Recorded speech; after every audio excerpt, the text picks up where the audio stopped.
बिस्मिल्लाहिर्रहमानिर्रहीम, अस्सलाम वालेकुम। Welcome to ZJ legal. उम्मीद करता हूँ आप सब ठीक होंगे, मैं भी बिल्कुल ठीक हूँ। आज हम कॉन्ट्रैक्ट एक्ट की सीरीज़ में जो टॉपिक पढ़ रहे हैं उसका टाइटल है परफॉर्मेंस ऑफ रेसिप्रोकल प्रोमिसेस, जो कि डिस्कस्ड है सेक्शन 51 से लेके section 58 of the contract act तक। अब रेसिप्रोकल प्रोमिस क्या है वो हम स्टार्ट करते हैं। देखिए, प्रॉमिस तो आप समझ लिया आपने। अब रेसिप्रोकल प्रॉमिस क्या है? ए एंड बी एक प्रॉमिस करते हैं। ए प्रॉमिस करता है कि वो 10,000 बी को देगा, ये एक प्रॉमिस हो गया। बी प्रॉमिस करता है कि बी जो है ए को मोबाइल फ़ोन देगा। ये क्या हो गए? ये रेसिप्रोकल प्रॉमिस हो गए, प्रॉमिस के बदले प्रॉमिस। तो this is called reciprocal promise. देखिए, हमारे पास आज के टॉपिक में फर्स्ट जो सेक्शन है वो है सेक्शन 51, जिसका टाइटल है promisor not bound to perform unless reciprocal promisee ready and willing to perform. इसका मतलब क्या है कि दो जो प्रोमिसर्स हैं, अब प्रोमिसर को बाउंड नहीं है कि वो अपना परफॉर्म करे अनलेस एंड अनटिल जो दूसरा बंदा है वो रेडी हो और विलिंग हो अपना जो प्रॉमिस है उसको परफॉर्म करने के लिए। सबसे पहले हम इसको समझ लेते हैं, उसके बाद मैं इसके इलस्ट्रेशन को भी आपको समझा देता हूँ। When a contract consist of reciprocal promises to be simultaneously performed, यहाँ पे बात क्या है कि दोनों पर प्रोमिसेस जो हैं वो at same time simultaneously perform होने हैं। फिर क्या होगा जी? नो प्रोमिसर, क्योंकि दो प्रोमिसर होंगे, दो प्रोमिस हैं तो दो प्रोमिसर होंगे। No promisor need perform his promise unless the promisee is ready and willing to perform his reciprocal promise. जैसा कि मैंने पहले ही आपको एग्जांपल दिया था ए एंड बी का, ठीक है। ए बी को 10,000 देगा, बी उसके बदले में ए को क्या देगा? मोबाइल। ये रेसिप्रोकल प्रॉमिस हो गए। अब यहाँ पे अगर दोनों promises at the same time simultaneously perform होने हैं तो ए को 10,000 देने की ज़रूरत नहीं है, वो बाउंड नहीं है अनलेस बी जो है वो रेडी है और विलिंग हो कि वो अपना मोबाइल फ़ोन ए को दे दे। अगर बी विलिंग है एंड रेडी है तो फिर ए बाउंड हो जाएगा कि बी को क्या दे? 10,000 रुपीज़ दे दे। जैसा कि यहाँ पे एक इलस्ट्रेशन है, ए इलस्ट्रेशन को देख लेते हैं। A and B contracts that A shall deliver goods to B, ठीक है जी। अब ए और बी कॉन्ट्रैक्ट कर लेते हैं कि ए जो है वो क्या करेगा? बी को डिलीवरी देगा, गुड्स डिलीवर करेगा, to be paid for by B on delivery. B उसके बदले में ए को क्या करेगा? पेमेंट करेगा, पेमेंट पे करेगा, ठीक है। अब हमारे पास क्या है? A need not deliver the goods unless B is ready and willing to pay for the goods on delivery. अब ए डिलीवरी देने का पाबंद तब होगा जब बी डिलीवरी के दौरान, डिलीवरी के टाइम पे पेमेंट देने के लिए रेडी हो जाए, ठीक। अब ऐसे ही B need not to pay for goods unless A is ready and willing to deliver them on payment, ठीक है। अब यही ही एक एग्जांपल, दो एग्जांपल्स मैंने आपको दिए, ये वाले एग्जांपल, ये वाला एग्जांपल आपको समझ आ गया होगा। अब हमारे पास सेक्शन जो है वो है सेक्शन 52, जो कि कहता है order of performance of reciprocal promises. हमने बात की सेक्शन 51 में कि वहाँ पे क्या था? रेसिप्रोसी प्रोमिस जो थे वो at the same time simultaneously perform होने थे। यहाँ पे जो बात कर रहा है कि ऑर्डर की बात कर रहा है, किस ऑर्डर में वो प्रोमिसेस परफॉर्म होंगे, ठीक है। इसको देख लेते हैं। इसमें क्या है? Where the order in which reciprocal promises are to be performed is expressly fixed by the contract. तो वो ही जो ऑर्डर है उसको फॉलो करना पड़ेगा, ठीक है जी। They shall be performed in that order and where the order is not expressly fixed by the contract. यहाँ पे रेसिप्रोकल प्रोमिस जो है, रेसिप्रोकल प्रोमिसेस के ऑर्डर ऑफ परफॉर्मेंस मेंशन नहीं है, फिक्स नहीं है बाय द कॉन्ट्रैक्ट। फिर वो कैसे परफॉर्म होंगे? They shall be performed in that order which the nature of the transaction required. Nature of transaction required ये केस टू केस वेरी करता है। जैसा कि यहाँ पे मैं आपको पहले फिक्सेशन की एग्जांपल दे देता हूँ। ए एंड बी दो प्रॉमिस हो गए। अब ऑर्डर ये है जो कि कॉन्ट्रैक्ट में ही फिक्स्ड है कि पहले ए जो है वो डिलीवरी करेगा, अब उसके बाद जो है वो बी कुछ दिनों के अंदर, 2 दिनों के अंदर पेमेंट करेगा। तो ये जो ऑर्डर जो कॉन्ट्रैक्ट के ज़रिए फिक्स किया गया है, ये ऑर्डर प्रिवेल करेगा, ये ऑर्डर फॉलो किया जाएगा। अदरवाइज अगर ये नहीं है तो फिर क्या होगा जी, जैसा कि इलस्ट्रेशन ए है, इलस्ट्रेशन ए में क्या है, A and B contract that A shall build a house for B at a fixed price. अब ए और बी कॉन्ट्रैक्ट करते हैं कि ए जो है वो बी के लिए हाउस बिल्ड करेगा फिक्स प्राइस के पे, जो कि बी ए को पेमेंट करेगा उसके बाद, ठीक है। A's promise to build a house must be performed before B is promised to pay it। यहाँ पे नेचर ऑफ ट्रांजैक्शन क्या है, पहले हाउस बिल्ड होगा तो ही बी पेमेंट करेगा, ठीक है। ये नेचर ऑफ ट्रांजैक्शन यहाँ पे बता रही है। यहाँ पे कोई कॉन्ट्रैक्ट ऑर्डर फिक्स नहीं कर रहा, कॉन्ट्रैक्ट में ऐसी कोई चीज़ नहीं है कि ए पहले हाउस जो है वो बिल्ड करेगा फिर बी पेमेंट करेगा, ऐसी चीज़ कॉन्ट्रैक्ट में नहीं है, ऐसी चीज़ इलस्ट्रेशन में नहीं है। ये नेचर ऑफ ट्रांजैक्शन बता रही है कि पहले जो है वो हाउस बनेगा, उसके बाद बी जो है वो फिक्स्ड प्राइस जो भी फिक्स्ड है वो पेमेंट कर देगा ए को। हमारे पास सेक्शन 53 है जो कि बात करता है liability of party preventing event on which the contract is to take effect. जैसा कि यहाँ पे बात की गई है कि when a contract contains reciprocal promises, reciprocal promise है contract में, and one party to the contract prevents other from performing his promise। अब A और B जो हैं दो पार्टीज हैं, कॉन्ट्रैक्ट करते हैं जिसमें 2 प्रॉमिस हैं। A जो है वो बी को प्रिवेंट करता है कि वो परफॉर्मेंस ना दे, कोई रुकावट डाल देता है वगैरह वगैरह, तो फिर क्या है जी, the contract become voidable at the option of the party so prevented. अब ये जो कॉन्ट्रैक्ट होगा वो कॉन्ट्रैक्ट क्या होगा जी, वो कॉन्ट्रैक्ट हो जाएगा voidable at the option of B. अब वाइडेबल कॉन्ट्रैक्ट क्या है आपको पता है, इतना आप बड़े हो चुके हैं, तो कॉन्ट्रैक्ट जो है वो वाइडेबल हो जाएगा at the option of B. B चाहे तो उसको वाइड कर दे, चाहे तो उस कॉन्ट्रैक्ट को कंटिन्यू करे, ठीक है जी। And he is entitled means B is entitled to compensation from the other party for any loss which he may sustain in consequences of non performance of the contract. अब A ने यहाँ इस example में B को prevent किया कि वो अपना परफॉर्मेंस करे, अपने प्रॉमिस को, अपने प्रॉमिस की परफॉर्मेंस करे, तो अब बी के ऑप्शन में है कि वो कॉन्ट्रैक्ट को वाइड करता है या नहीं करता। कॉन्ट्रैक्ट वाइडेबल हो जाएगा बी के ऑप्शन पे। साथ साथ बी इंटाइटल्ड है कि वो कोई भी अगर उसे लॉस वगैरह पहुंचा है तो वो ए से वो क्लेम करेगा। अब हमारे पास जो सेक्शन है वो है सेक्शन 54 जो कि डील करता है effect of default as to that promise which should be first performed in contract consisting of reciprocal promises।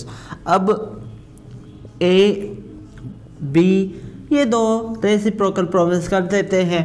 अब ये है कि ये जो प्रोमिसर है इसने फर्स्ट परफॉर्म करना है, ठीक है जी।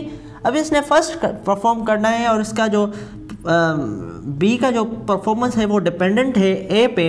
अब A फेल कर जाता है, ए अपना परफॉर्मेंस में फेल हो जाता है, परफॉर्म नहीं करता, डिफ़ॉल्ट कर जाता है, तो फिर क्या होगा।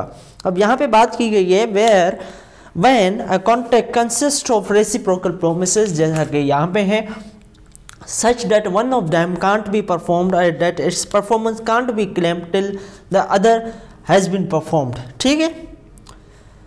तो फिर क्या होगा, and the promiser of the promise last mentioned fails to perform it, such a promiser can't claim the performance of the reciprocal promise and must make the compensation to the other party to the contract for any loss which such other party may sustain by the non-performance of the contract, ठीक। Compensation भी देगा। मैं आपको example दे देता हूँ, इसका illustration D जो को देख लेते हैं। इलस्ट्रेशन डी आपको मैं बता दूँ तो आपको ये सेक्शन जो है वो समझ आ जाएगा briefly. A promises B to sell him 100 bales of merchandise, A and B 100 bed, ठीक है जी। To be delivered next day and B promises A to pay for them within month.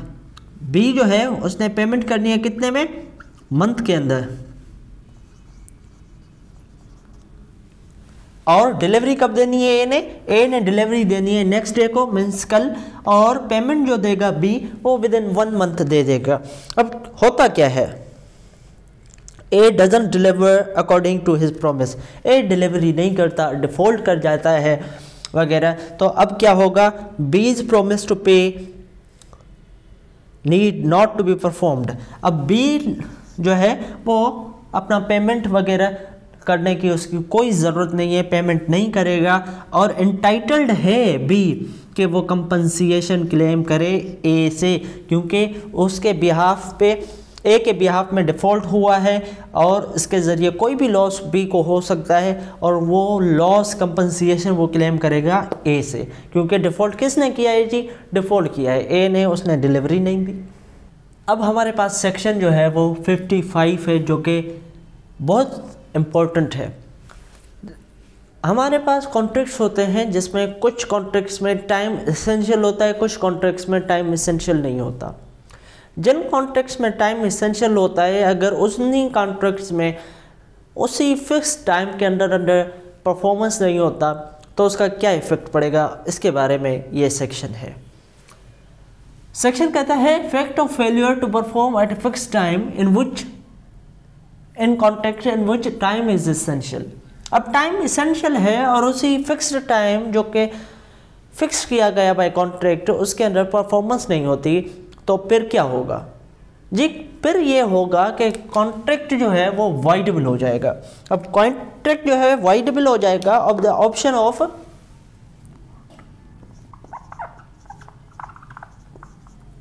Promisee, जैसा कि यहां पे लिखा हुआ है, when a party to a contract promises to do a certain thing at or before a specified time or certain things at or before specified times and fails to do any such thing at or before the specified time, the contracts or so much of it as has not been performed becomes voidable at the option of promising if the intention of the parties were that the time should be of essence of the contract। अब यहाँ पे case यह है कि time essential है और उसके बाद भी वो परफॉर्मेंस नहीं की गई, तो वो कॉन्ट्रैक्ट जो है वो क्या हो जाएगा जी, कॉन्ट्रैक्ट हो जाएगा voidable at the option of the party, eight the option of the कौन सी पार्टी, प्रोमिसी। ठीक है, इसी सेक्शन में हमारे पास दो और सर्कमस्टेंसेस भी हैं, लेकिन सेकंड को बाद में देखते हैं। थर्ड लास्ट वाला जो है उसी पोर्शन को पहले हम देख लेते हैं इसके साथ ही। जैसा कि देखें, टाइम एसेंशियल था, कॉन्ट्रैक्ट वाइडेबल हो गया, लेकिन उसके बाद परफॉर्मेंस होती है और वो परफॉर्मेंस प्रोमिसी जो है वो एक्सेप्ट करता है, तो फिर वो कंपनसेशन के लिए क्लेम नहीं कर सकता। ठीक है, वो फिर कंपनसेशन के लिए क्लेम नहीं कर सकता क्योंकि उसने प्रॉमिस को परफॉर्मेंस को एक्सेप्ट कर लिया है, अनलेस वो ये बता दे कि मैं ये प्रॉमिस एक्सेप्ट परफॉर्मेंस जो है उसको एक्सेप्ट तो कर रहा हूँ, लेकिन मैं जो है कंपनसेशन भी लूँगा। जैसा कि यहाँ पे लिखा हुआ है, if in the case of contract voidable on account of promiser's failure to perform his promise at the time agreed, the promisee accept the performance of such promise at any time other than agreed. The promisee can't claim compensation for any loss occasioned by the non-performance of the promise at the time agreed unless and at time of such performance acceptance. Unless at the time of such acceptance he gives notice to the promiser of his intention to do। अगर notice दे देता है इसकी अपने intention की कि मैं compensation भी लूँगा तो वो अलग बात है, अदरवाइज प्रोमिसी अगर एक्सेप्ट कर लेता है परफॉर्मेंस को at any other time than agreed upon, तो फिर ये जो कंपनसेशन के लिए एंटाइटल्ड नहीं होगा। हमारे पास सेकंड वाली जो सर्कमस्टेंसेस थी वो ये थी कि टाइम उसमें एसेंशियल नहीं था, टाइम फिक्स था लेकिन एसेंशियल नहीं था। तो फिर इस केस में क्या होगा, इस केस में ये होगा कि जो प्रोमिसी है उसको कंपनसेशन दिया जाएगा, वो कंपनसेशन के लिए इंटाइटल्ड होगा। जैसा कि यहाँ पे लिखा हुआ है सेकंड वाले में, effect of failure, effect of such failure when time is not essential. If it was not the intention of the parties that time should be of essence of contact, time essential था तो उसका नतीजा क्या निकला कि contact voidable हो गया। लेकिन अगर टाइम एसेंशियल नहीं है तो फिर कॉन्टेक्ट वाइडेबल नहीं होगा, भले वो टाइम के अंदर फिक्स ना परफॉर्म ना किया गया हो, लेकिन वाइडेबल नहीं होगा क्योंकि टाइम एसेंशियल नहीं है। अगर टाइम एसेंशियल होता तो वो फिर वाइडेबल हो जाता, टाइम एसेंशियल नहीं है तो फिर प्रोमिसी को कंपनसेशन दी जाएगी, जैसा कि यहाँ पे लिखा हुआ है। The contract doesn't become voidable by the failure to do such things at or before the specified time, but the promisee is entitled to compensation from the promisor for any loss occasioned to him.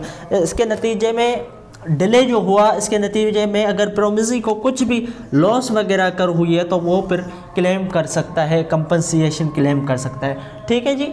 अब हमारे पास जो section है वो है section 56, जो कि है agreement to do impossible act. कोई भी इम्पॉसिबल एक्ट करने के लिए जो एग्रीमेंट होगा वो बजाते खुद ही वाइड है, जैसा कि सेक्शन 56 में लिखा हुआ है, an agreement to do an act impossible in itself is void. मैं एग्रीमेंट करता हूँ कि मैं जो है वो उड़ूँगा, बजाते खुद उड़ूँगा। अब ये इम्पॉसिबल है, अब ये इम्पॉसिबल है तो ये जो एग्रीमेंट होगा ये एग्रीमेंट ही वाइड होगा। मैं कोई ऐसा एग्रीमेंट करता हूँ कि मैं ट्रेड का कोई एग्रीमेंट करता हूँ, कुछ चीज़ें डिलीवर करूँगा इंडिया को, इंडिया में एक हैं उनको डिलीवर करूँगा, ठीक है जी, यहाँ से फॉर सपोज ए है। अब फिर बाद में क्या होता है, फिर बाद में पाकिस्तान और इंडिया की जंग हो जाती है, वॉर डिक्लेयर हो जाता है। अब ये डिलीवरी होना इम्पॉसिबल है, ठीक। अब ये डिलीवरी होना इम्पॉसिबल है जो कि मेरे ए के हाथ में नहीं है। यहाँ पे प्रोमिसर ए है तो प्रोमिसर के हाथ में नहीं है, प्रोमिसर के कंट्रोल में नहीं है। डिलीवरी जो है हुकूमत ने बंद कर दी है, वॉर डिक्लेयर हो चुकी है। अब ये जो कॉन्ट्रैक्ट होगा ये वॉइड हो जाएगा। एग्रीमेंट क्यों नहीं, क्योंकि वॉइड एग्रीमेंट वो होता है जो अपनी शो वॉइड होता है। ये पहले इन्फोर्सेबल बाय लॉ था, ये कॉन्ट्रैक्ट है, उसके बाद इन्फोर्सेबल नहीं रहा क्योंकि डिलीवरी वगैरह वॉर डिक्लेयर हो चुकी है तो बंद हो गई है, तो ये वॉइड कॉन्ट्रैक्ट होगा। अब यहाँ पे जो आप देखेंगे contract to do act afterward becoming impossible और unlawful, a contract to do an act which after the contract is made becomes impossible हो जाए, और by reason of some event which the promisor couldn't prevent unlawful becomes void when the act becomes impossible or unlawful। अब ये act delivery का impossible हो चुका है। For suppose कोई कानून पास हो गया है जिसके तहत ये जो डिलीवरी करनी थी ये अनलॉफुल डिक्लेयर हो चुकी है, तो ये फिर कॉन्ट्रैक्ट क्या हो जाएगा, वाइड हो जाएगा। अब यहाँ पे 56 में थर्ड जो सर्कमस्टेंसेस हैं वो ये हैं कि ए और बी जो है वो एक एग्रीमेंट करते हैं। ए को ये पता है थ्रू डिलीजेंस या थ्रू उसकी जहानत वगैरह या उसकी इंफॉर्मेशन में है जो ये मैं एग्रीमेंट कर रहा हूँ ये क्या है, अनलॉफुल है या इम्पॉसिबल है, और ये एग्रीमेंट कर देता है, तो फिर ए जो है वो बी को कंपनसेशन देगा। वेयर थर्ड सर्कमस्टेंस पढ़ते हैं, compensation for loss through non performance of act known to be impossible और unlawful, where one person has promised to do something which he knew, A को पता है, और with reasonable diligence might have known and which the promisee didn't know to be impossible और unlawful. अब यहाँ पे B को नहीं पता कि ये एक्ट जो हमने एग्रीमेंट किया है ए करेगा वो अनलॉफुल है या इम्पॉसिबल है, लेकिन ए को पता है, बी को नहीं पता। एक पार्टी को पता है, इसको पता है, प्रोमिसर को पता है। तो इसका इफेक्ट क्या होगा? इसका इफेक्ट ये होगा कि such promisor must make compensation to such promisor for any loss which such promisor sustain through for non performance of promise. अब इसको पता था कि ये जो एक्ट मैं करने जा रहा हूँ, जिसका मैंने एग्रीमेंट किया, ये तो इम्पॉसिबल है, ये तो अनलॉफुल है, जो कि बी को नहीं पता था, ए को पता था, उसके बावजूद भी उसने एग्रीमेंट किया है। तो ये ए जो है वो बी को कंपनसेशन देगा। अब हमारे पास जो सेक्शन है वो है सेक्शन 57, जो कि कहता है reciprocal promise to do some things legal and also other things illegal. अब इसकी बेयर रीडिंग है, where person reciprocally promises firstly to do certain things which are legal and secondly under the specific circumstances to do things certain other things which are illegal। दो circumstances हैं, एक legal है एक illegal है। तो फिर इसका इफेक्ट क्या है? First set of promises is a contract जो कि लीगल था, बाकी जो इलीगल थे वो क्या हो जाएंगे? वॉइड एग्रीमेंट हो जाएंगे। जैसा कि इलस्ट्रेशन में आपको समझा देता हूँ, इलस्ट्रेशन ए और बी जो है वो एग्री करते हैं, एग्रीमेंट करते हैं कि A shall sell B a house for 10,000 rupees.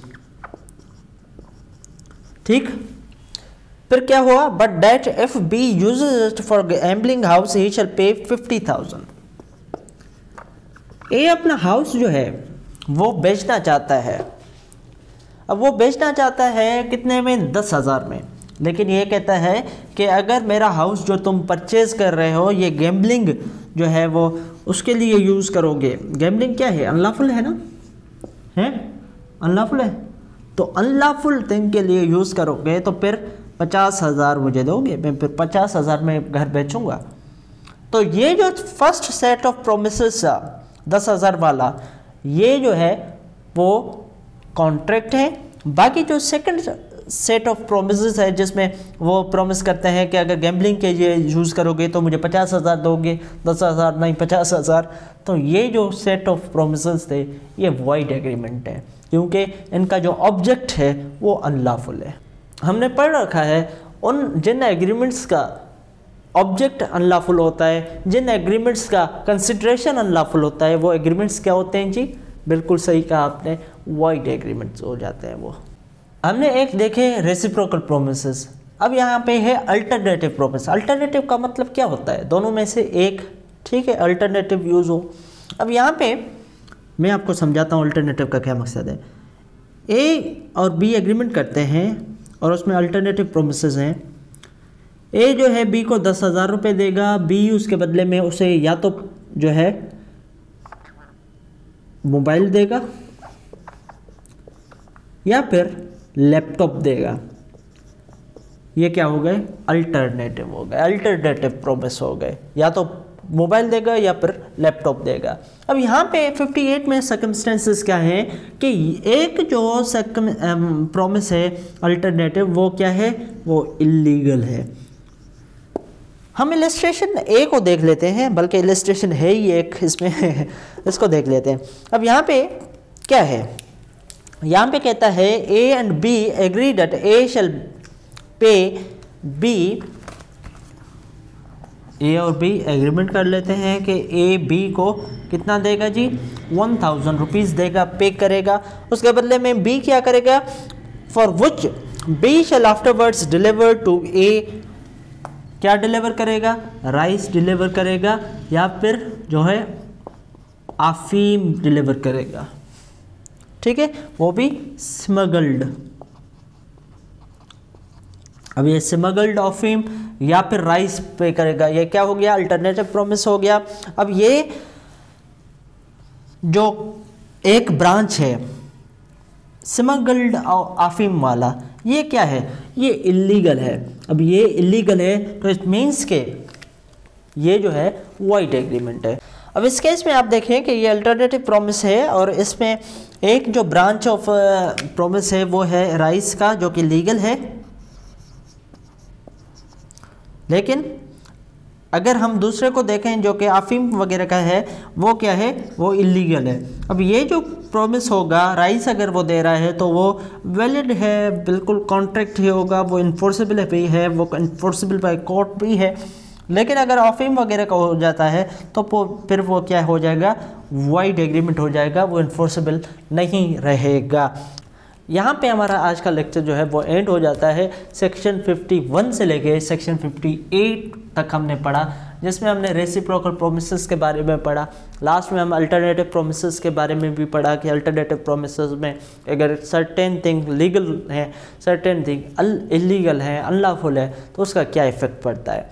आज के लेक्चर को आप गो थ्रू करें। इसमें सेक्शन 55 जो है, टाइम जहाँ पे एसेंशियल है, जहाँ पे टाइम एसेंशियल नहीं है कॉन्ट्रैक्ट में, इसका क्या इफेक्ट पड़ता है, ये आपने याद रखना है। उसके अलावा ये सारे जो सेक्शंस हम देख रहे हैं, agreement to do impossible act वगैरह वगैरह जो भी हम गो थ्रू कर रहे हैं, ये बहुत इंपॉर्टेंट है। ये आप याद रखिएगा, क्योंकि ये आपको आगे काम आएंगे और आपकी प्रैक्टिकल लाइफ में भी बहुत काम आएंगे। जब आप कोई कार या कोई बंगला या किसी की भी एग्रीमेंट करेंगे तो वहाँ पे भी आपको काम आएंगे। भले आप वकील ना हो, फिर भी आपको ये काम आएंगे, क्योंकि कॉन्ट्रैक्ट्स हम रोज़ जो है वो करते रहते हैं। इसका इफ़ेक्ट आपके ऊपर पड़ता है। Thank you very much. तो ये कॉन्ट्रैक्ट का जो सीरीज़ है वो आप मेरे प्लेलिस्ट में जा सकते हैं। प्लेलिस्ट में कॉन्ट्रैक्ट एक्ट 1872 के नाम से प्लेलिस्ट है, उस पर आप जाएंगे तो वो पूरी जो सीरीज़ है, जिसमें सेक्शन 1 से लेके इंट्रोडक्शन को मैंने किया, उसके बाद सेक्शन 1 से लेके अभी सेक्शन 58 तक पहुँचे हैं और इंशाल्लाह इसको कंप्लीट करेंगे। ये सारी की सारी सीरीज़ आपको वहाँ पे मिल जाएगी। सारी सीरीज़ को आप देखिए, क्योंकि ये आप देखेंगे तो फिर आपको पता चल जाएगा कि हमारे पास जो कॉन्ट्रैक्ट्स बनते हैं, कॉन्ट्रैक्ट्स होते हैं, वो उनकी लीगलिटी होती है नहीं होती, कि कौन से एग्रीमेंट्स जो हैं वो वाइड एग्रीमेंट्स हैं, कौन से एग्रीमेंट जो है वो कॉन्ट्रैक्ट बन जाते हैं, कौन से एग्रीमेंट जो है वो इन्फोर्सेबल हैं, कौन से नहीं हैं। इस सारी की सारी चीज़ें आपको कॉन्ट्रैक्ट एक्ट 1872 में समझ आ जाएंगी। उनके लिए मेरा लेक्चर सीरीज़ आप देखिए रहे। Thank you very much. अल्लाह हाफ़िज़। किसी और लेक्चर में मुलाकात होती है, तब तक के लिए अल्लाह हाफ़िज़।